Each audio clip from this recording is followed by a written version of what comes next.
George Joseph ദിലീപിനെ വെറുതെ വിട്ടതിന് കാരണമായിട്ട് താങ്കൾ കാണുന്ന ഘടകങ്ങൾ എന്തെല്ലാമാണ്? പ്രോസിക്യൂഷന്റെ പരാജയമാണോ ഇവിടെ കണ്ടത്?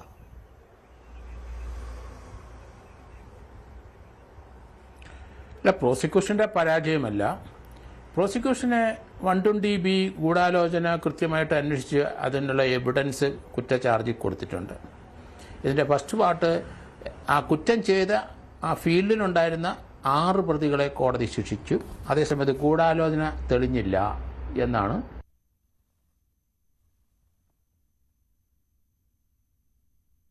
പ്രതിയായ ദിലീപിനെ വെറുതെ വിട്ടു. ഈ കേസിൻ്റെ ഗൂഢാലോചനയെപ്പറ്റി കോടതിയുടെ ഇൻ്റർപ്രിട്ടേഷൻ എന്താണെന്ന് ജഡ്ജ്മെൻറ്റ് കിട്ടിയെങ്കിൽ മാത്രമേ നമുക്കറിയാൻ പറ്റുള്ളൂ. പക്ഷേ പോലീസിനെ സംബന്ധിച്ചിടത്തോളം ദിലീപും പൾസർ സുനിയും തമ്മിൽ ഗൂഢാലോചന നടത്തി എന്നാണ് അവരുടെ കുറ്റചാർജിനകത്ത് പറയുന്നത്. 7 സ്ഥലത്ത് വെച്ച് അവർ ഒന്നിച്ച് കണ്ടിട്ടുണ്ട്. 4 സ്ഥലത്ത് അവർ സിനിമയുടെ ലൊക്കേഷൻ വെച്ച് സംസാരിക്കുന്ന കണ്ടിട്ടുണ്ട്. എന്നാൽ ദിലീപിൻ്റെ വാദഗതി, എനിക്ക് പൾസർ സുനിയായിട്ട് പരിചയമില്ല, അയാളുമായിട്ട് എനിക്കൊരു ബന്ധവുമില്ല, അയാളെ എനിക്ക് അറിയില്ല എന്നുള്ള വാദഗതി, അത് പോലീസ് പൊളിച്ചു എന്നാണ് ഞാൻ കരുതുന്നത്. കാരണം 7 സ്ഥലത്ത് അവർ ഒന്നിച്ച് കണ്ടതിൻ്റെ ഫോട്ടോ, ചില സ്ഥലത്തെ ഫോട്ടോകൾ വരെ നമ്മൾ കണ്ടിട്ടുണ്ട് TV-യിൽ. എന്തായാലും ദിലീപിനെ ആ കുറ്റവിമുക്തനാക്കിയ കോടതിയുടെ നടപടി, അതിന് അപ്പീൽ തീർച്ചയായിട്ടും ഹൈക്കോടതി പോവും. എന്താണ് ആ ഇൻ്റർപ്രിട്ടേഷൻ കോടതിയുടെ എന്ന്? കാരണം ഒരു അന്വേഷണ ഉദ്യോഗസ്ഥനായിരുന്ന പല കേസിനകത്തും ഞാൻ ഈ ഗൂഢാലോചനയുടെ പ്രൊവിഷൻ ഇട്ടിട്ടുണ്ട്.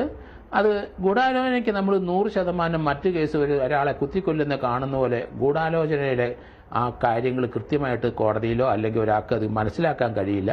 ചില ഇൻഫറൻസുകളൊക്കെ പറ്റുള്ളൂ. അത് ഇന്ത്യയിലെ പല സുപ്രീം കോടതി ജഡ്ജിയിലൊക്കെ ആ കാര്യം പറഞ്ഞിട്ടുണ്ട്. മുഴുവൻ നമുക്കറിയാൻ പറ്റില്ല.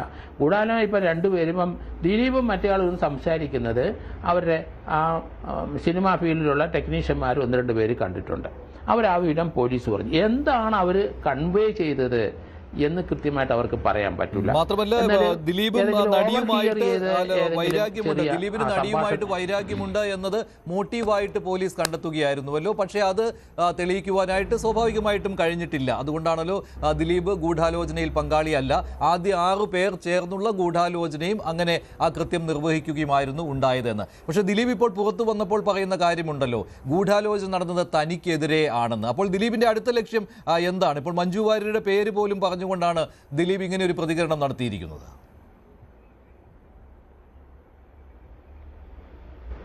അല്ല, ഇപ്പോഴത്തെ അവസ്ഥയിൽ ദിലീപിനായി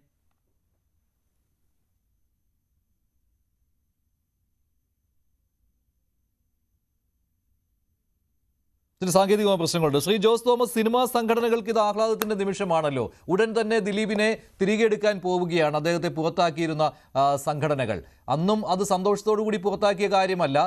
നടിക്കൊപ്പമാണ്, അതോടൊപ്പം ദിലീപിനൊപ്പമാണ്. ഒരേ സമയം 2 സന്ദേശങ്ങൾ നൽകുകയായിരുന്നുവല്ലോ മലയാള സിനിമാ ലോകം. പക്ഷേ ഇത് ഇപ്പോൾ കുറ്റവിമുക്തനായതോടുകൂടി സ്വാഭാവികമായ നടപടിക്രമത്തിലേക്ക് പോകുന്നു. പക്ഷേ സിനിമാ രംഗത്തെ തന്നെ മറ്റൊരാളുടെ നേരെ ഈ ഗൂഢാലോചന തിരിച്ചു വെച്ചിട്ടുണ്ട് ദിലീപ്. മഞ്ജുഷിന്റെ ഇൻട്രോയിൽ തന്നെ പറഞ്ഞു, കഴിഞ്ഞ 8 വർഷമായി കേട്ടുകൊണ്ടിരിക്കുന്നതാണ് പവർ ഗ്രൂപ്പ്. എനിക്ക് ആ പവർ ഗ്രൂപ്പ് ആരാണെന്ന് മഞ്ജുഷ് പറഞ്ഞു. സിനിമയിലെ പവർ ഗ്രൂപ്പ് ആരാണ് അതിന്റെ പിന്നിൽ? നിങ്ങൾ പറയുന്നത് കേൾക്കുമ്പോൾ ദിലീപ് എന്ന് പറഞ്ഞ ഒരു വലിയ ഡോണാണ്, മലയാള സിനിമ ഭരിക്കുന്ന ഒരു അധോലോക ചക്രവർത്തിയാണെന്ന് തോന്നുന്ന തരത്തിലാണ് ഈ ഇൻട്രോയിൽ അല്ലെങ്കിൽ ചില സംസാരങ്ങൾ കേൾക്കുന്നത്.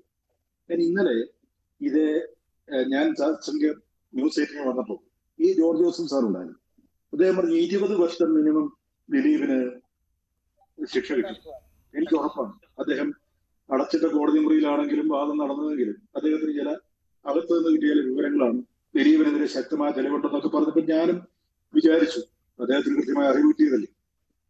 ഇപ്പോൾ ഇന്ന് വെറുതെ വിട്ടിരിക്കുന്നു. ഈ വെറുതെ വിട്ടപ്പോൾ സിനിമാ സംഘടനകൾ ആഹ്ലാദത്തിലാണോ എന്ന് ചോദിച്ചാൽ ഒരു നിരപരാധി രക്ഷപ്പെടുന്നതിലുള്ള ആഹ്ലാദമാണ്. ഇവിടെ ഇൻട്രോയിൽ മഞ്ജുഷ് പറഞ്ഞു ഇരയ്ക്ക് നീതി കിട്ടിയില്ല. എന്താ ഇരയ്ക്ക് നീതി കിട്ടാത്തത്?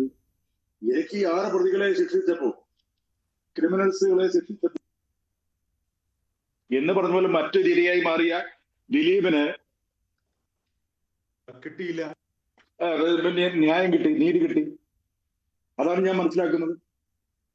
അതല്ലാതെ നിങ്ങൾ ഈ ഒരു സമൂഹം മൊത്തം പറയുന്ന ദിലീപ് അത് കുറ്റം ചെയ്തു എന്ന് കണ്ടതുപോലെയാണ് ബാക്കിയുള്ളവർ പറയുന്നത്. ഇത് കൃത്യമായി എവിഡൻസ് ഉണ്ടായിരുന്നെങ്കിൽ 7 സ്ഥലത്ത് പൾസർ സുനി അയാളും കൂടി സംസാരിച്ചു, 4 സ്ഥലത്ത് വിശദമായി സംസാരിച്ചു എന്നൊക്കെ പറയുന്ന കാര്യങ്ങൾ ഉണ്ടായിരുന്നെങ്കിൽ കോടതി ശിക്ഷിക്കില്ല. ഇനിയിപ്പോ പറഞ്ഞു പടുത്താൻ പോകുന്നത് എന്താണ്? അയാളുടെ പണത്തിന് മുമ്പിൽ എല്ലാവരും ഭയപ്പെട്ടു, പണം കൊണ്ട് എറിഞ്ഞു. ഞാൻ ചോദിക്കട്ടെ, അങ്ങനെ പണം കൊണ്ട് നീതിന്യായ കോടതിയെ വിലക്ക് വാങ്ങി എന്നാണ് ആരെങ്കിലും പറയുന്നെങ്കിൽ അത് അതിന്റെ ഡയറക്റ്റ് അർത്ഥത്തിൽ അല്ലെങ്കിൽ ഞാൻ പറയാം. പക്ഷേ ഈ പൾസർ സുനിയായിട്ട് ഒരു കൊട്ടേഷൻ കൊടുത്തെന്ന് വിചാരിക്കുക. ഏതായാലും ഇത്രയും കാശ് വേണ്ടല്ലോ. 8 വർഷം കൊണ്ട് അയാളുടെ ജീവിതം തകർന്നതും ഈ കോടതിക്ക് കൊടുക്കുന്ന കാശും വക്കീലിന് കൊടുക്കുന്ന കാശും ഒന്നും വേണ്ടല്ലോ, അത്രയും വേണ്ടി വരില്ലല്ലോ ആ കൊട്ടേഷനും. ആ പണവും കൊടുത്തിരുന്നെങ്കിൽ ദിലീപ് രക്ഷപ്പെടില്ലായിരുന്നു. എന്താണ് അതേക്കുറിച്ച് ആരും ഒന്നും പറയാത്തത്? അവസാനം പൾസർ സുനിയാണല്ലോ പറഞ്ഞത് എനിക്ക് ദിലീപാണ് ഈ കൊട്ടേഷൻ തന്നതെന്ന്. അത് പണം കൊടുക്കാത്തതിന്റെ പേരിലാണെന്നല്ലേ പറഞ്ഞത്? പണം കൊടുത്തിരുന്നെങ്കിൽ അയാൾ പറയില്ലെന്നല്ലേ പറഞ്ഞത്? അപ്പൊ ദിലീപ് ഇത്രയധികം ജീവിതം മൊത്തം തകർന്നു പോകുന്ന ഒരു അവസ്ഥയിലേക്ക് നിൽക്കുമായിരുന്നു ദിലീപ് അങ്ങനെ കൊട്ടേഷൻ കൊടുത്തെങ്കിൽ? അപ്പോൾ താങ്കൾ ഉദ്ദേശിക്കുന്നത് ഇതിന് പിന്നിൽ ഒരു മാസ്റ്റർ മൈൻഡ് ഇല്ല, ഇതിന് പിന്നിൽ ഒരു മാസ്റ്റർ മൈൻഡ് ഇല്ല, പൾസർ സുനിയും ഈ ഗുണ്ടകളും ചേർന്ന് ആലോചിച്ച് ഇങ്ങനെ ഒരു കൃത്യം നടത്തി എന്നാണ്.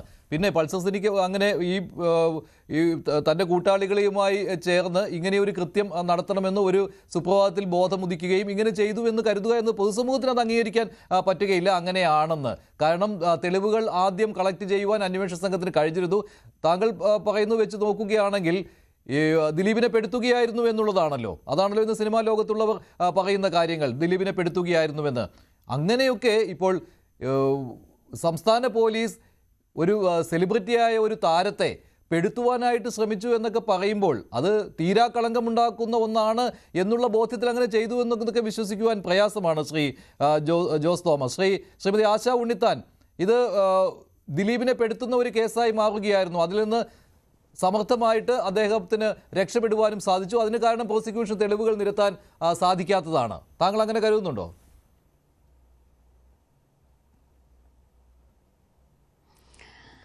ആക്ച്വലി ഞാനിപ്പോൾ ചോദിക്കുന്നൊരു ചോദ്യം ഗോവിന്ദചാമിയുടെ കേസാണ്. ഗോവിന്ദചാമി സൗമ്യനെ ഉപദ്രവിച്ചു, റേപ്പ് ചെയ്തു, സൗമ്യനെ കൊന്നു. പക്ഷേ പ്രോസിക്യൂഷൻ താഴെ കോടതിയിൽ വിജയിച്ചു, എല്ലാത്തിനും ശിക്ഷ കിട്ടി. സുപ്രീം കോടതിയിലെത്തിയപ്പം പ്രോസിക്യൂഷൻ്റെ വീഴ്ച കൃത്യമായി തന്നെ സുപ്രീം കോടതി കാണിച്ചു തന്നു. കൊലപാതകത്തിനുള്ള തെളിവ് അവർക്ക് എസ്റ്റാബ്ലിഷ് ചെയ്യാൻ പറ്റില്ല.